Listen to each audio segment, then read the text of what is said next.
This box behind me is the 18-foot long custom living quarters for my HeavyHaul ToterHome project, but it doesn't have a door yet, so we're going to focus on that in this video. Now with these living quarters, my shower goes in this back corner and my toilet is over on this side.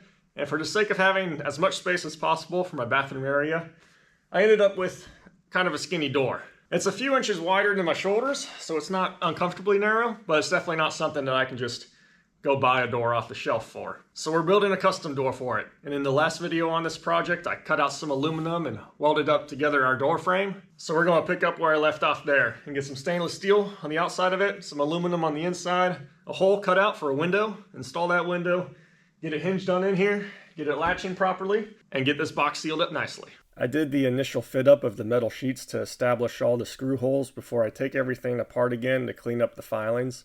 But while things are in position, I'm able to cut out the necessary holes for the door handle assembly and test fit that, as well as cutting the big hole for the window out of the stainless steel and the aluminum sheet. For cutting the aluminum, I used some electric shearers to make quick work of that.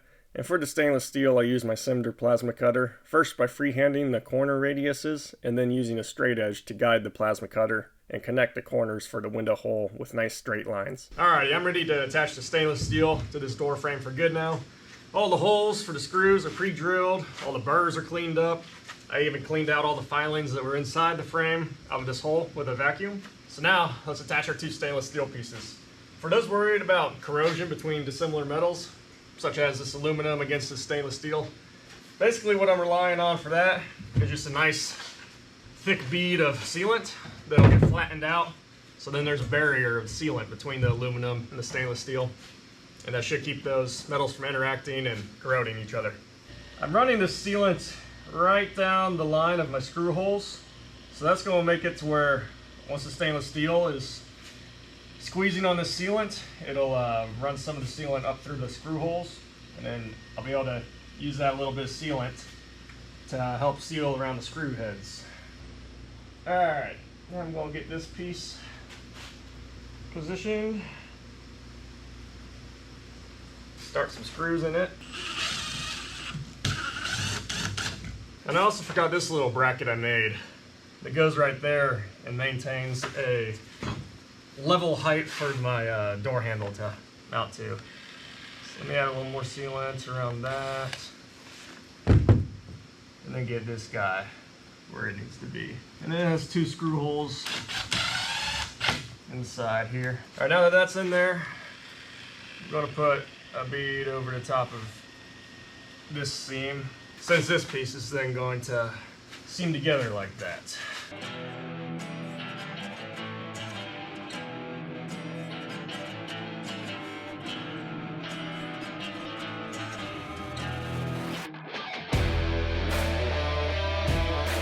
Alright, with this stainless steel, you get a little bit of ploppage and bubbling like that. So what I'm intending to do is kind of bow it out, then add some spray foam, and then we'll put the actual foam insulation board over that, and then sandwich it all together with the aluminum.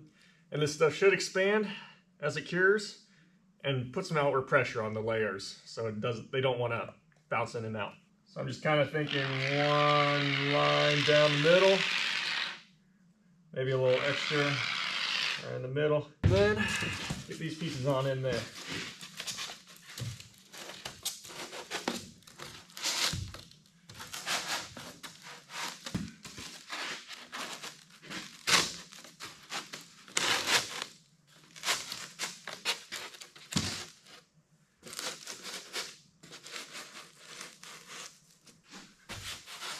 And I also have this piece cut out perfectly to take that little gap, because then we're going to have a window covering up all that space. Alright, here's the aluminum skin that'll be on the inside of the door.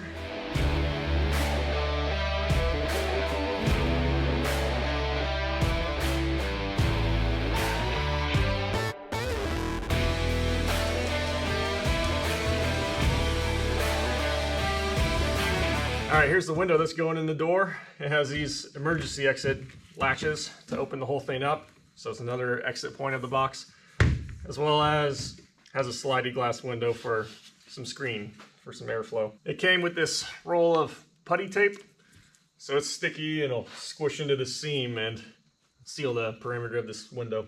So I'm gonna work on getting that in place around here. All right, there's that putty. Peel this tape off now. And I couldn't get it to really radius around these edges, so I cut all these individual little angled slivers. So they should be able to wrap around that edge and seal up nice. All right, all that putty is on. So now let's try to perfectly place this here.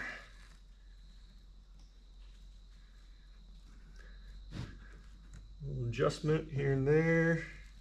All right, perfect. I'll squish that putty a little bit. And then next, there's this other frame that'll mount on the inside. Like that. And then I got a bag of screws that'll screw the two pieces together and sandwich that. And once all these screws are in, that putty should squish and seal really nice.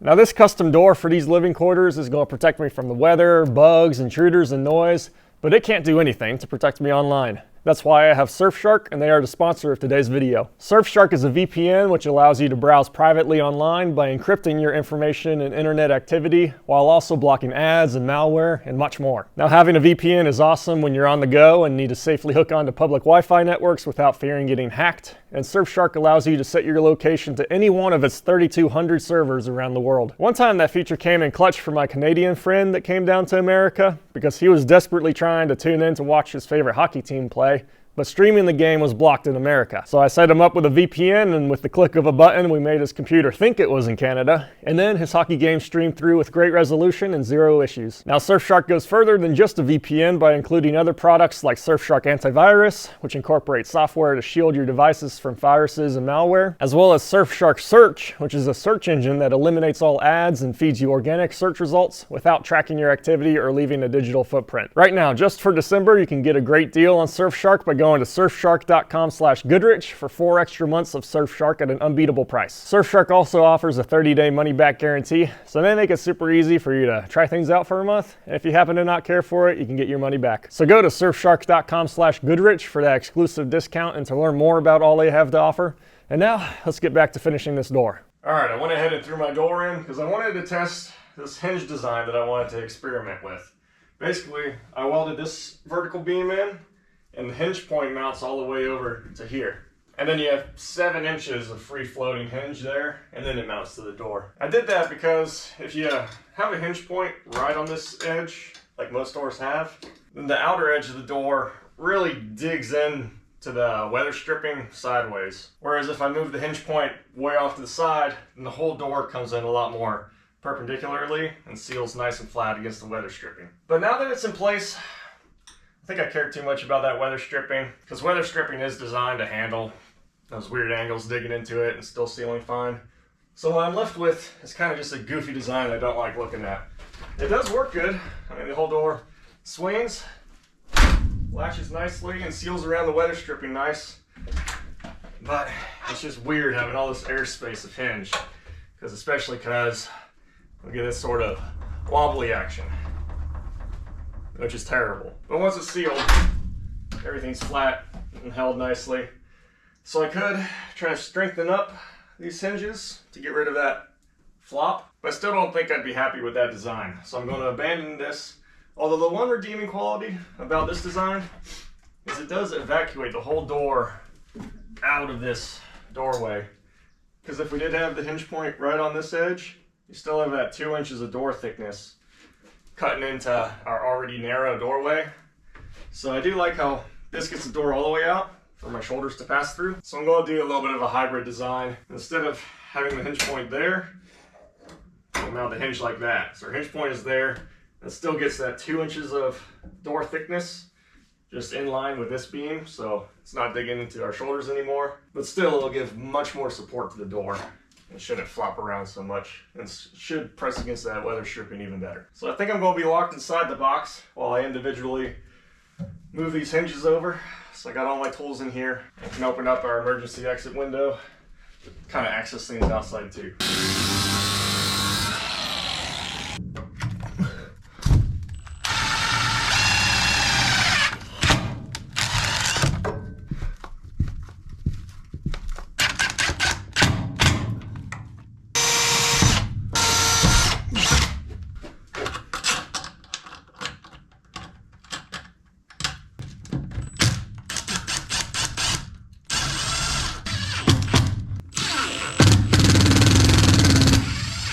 All right, got these hinges shortened up. The door feels really solid now. I'm really happy with how that turned out. It doesn't wiggle at all now. It's very solid. And seals against the weather stripping perfectly, but still has that 2-inch offset to where it gets out of your way when you're walking through. All right, now the through bolts for the hinges have these nice stainless cap nuts on there. Next step, put some spray foam here, and then the foam board in here, and then get these back walls all skinned up finally.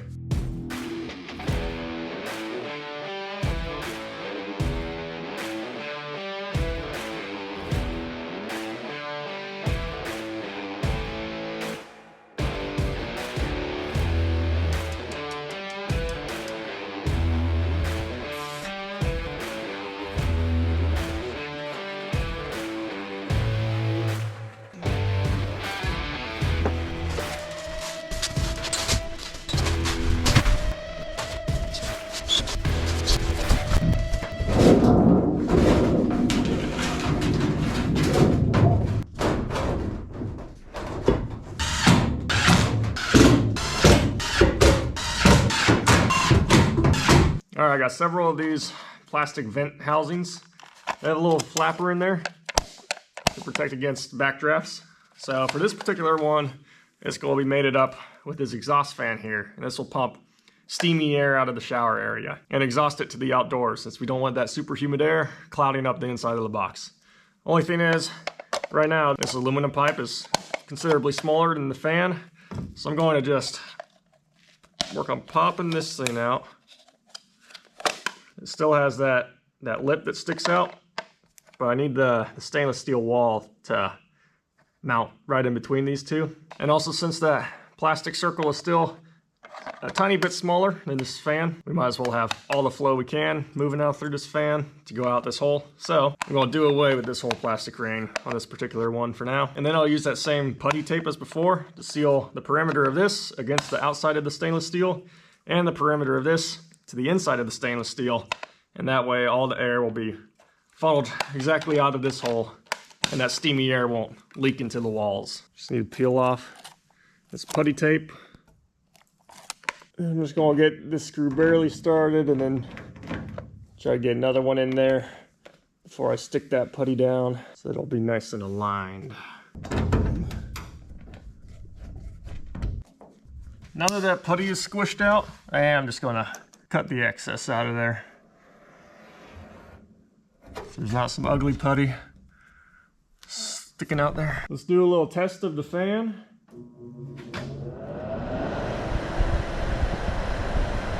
Perfect. It opens the flap all the way up and some good airflow. Now this fan in there is water resistant and rated for humid environments, so it should handle this shower steam good. It'll also get a vent over here, which I think I'll mount it upside down like this so it really sucks in from the top there. Now on the shower side, the flap will be on this side and air will blow out this way. But on this side, there's no flap in there, except that there is a flap up on this side. That way we can have air flow in there and then flow out there. This box is sealed up pretty good. You can see when we close the door, it pulls air through the vents. Alright, here's my outdoor propane water heater. I'm going to mount it up top here. I already have some screws pre-installed up here for this to hook onto. So this is going to allow it to exhaust all its fumes out the top, straight over the roof, be completely out of our way. I was going to have it down low, but that's in our walkway getting into this door, and I didn't want the exhaust to want to come up into this vent here. So I'm mounting it up here, and we're going to plumb the water through the wall right here. And for those of you worried about water out here freezing, I have a solution for that we'll get into later. For this bottom hole, I did swap to the Cinder plasma cutter since it slices through the stainless steel way better than a drill bit. Alrighty, I have these two lengths of some flexible garden hose with these 90-degree brass things on the bottom. So they thread into the bottom here, like so. And then to pass through the wall, I have these things. The garden hose will thread into that side, and this side we can thread into some CPVC. And this is nice because it has this plate around here with screw holes, so we can mount it very firmly through this wall. So there's nothing like jiggling in the stainless steel here and eroding away at it. This will be a nice solid pass through. Slips in, and threads in like that, as well as this other side. And now that all those connections are threaded tight, we can go ahead and drill our screw holes now that we know where these things need to be placed.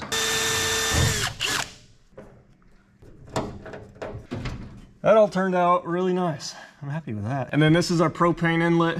So I'll get a long propane hose that just runs down that seam and ties into these screws with some clamps. All right, something important I just noticed about these water ports is behind this O-ring and filter screen is this check valve sort of mechanism in there. So that means the water will only flow one way. It will only flow into it. So I don't want that mechanism because I just want these ports to free flow water both directions. So I'm just going to get in here and kind of break this mechanism. All right. Just release that spring and now you can see completely open pass through now. So I'm glad I caught that. Got to make sure you have your eyes closed when you pop these loose because it's spring loaded and it really sends things flying. Ta-da. All right, just gnawed out this channel of foam here.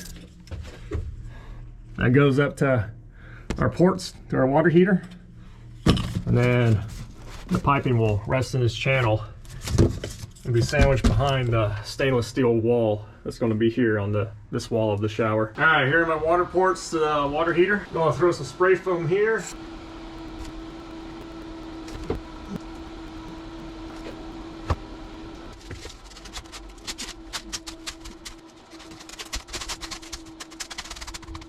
Alright, here's the second layer of foam for this one section.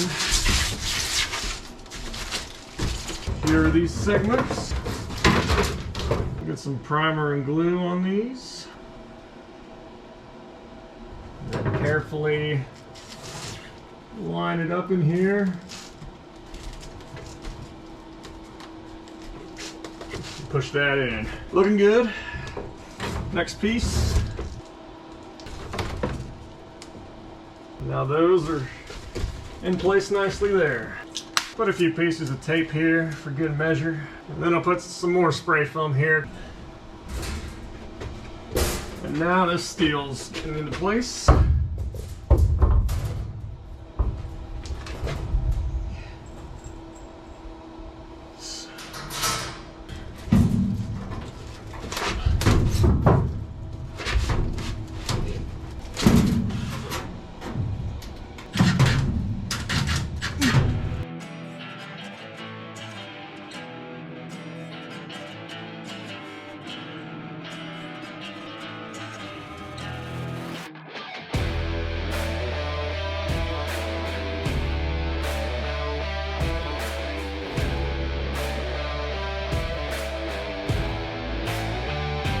I'm going to put some sealant around this hole. This will be the water inlet to the box. And then I can also put this 90-degree there to run the hose under the bottom. All right, so far I've just had the door latching into this hole that I hogged out there. But now I'm trying to put the actual piece that it's designed to made into, which has a nice flat surface for the door latch to set against. However, the countersink for a screw, the taper sticks out so much that I run out of threads to actually catch this steel. So I stripped out this hole. So I'm gonna have to switch to whole nut and bolt going all through this 2x2 piece of steel. So I'm pulling this wall back apart a little bit so I can get back in here and get a nut installed. So probably should have done this before I got all this wall set, but that's all right. We'll get this bolt in there. All right, now I'll try to sneak a nut back in here, see if we catch it.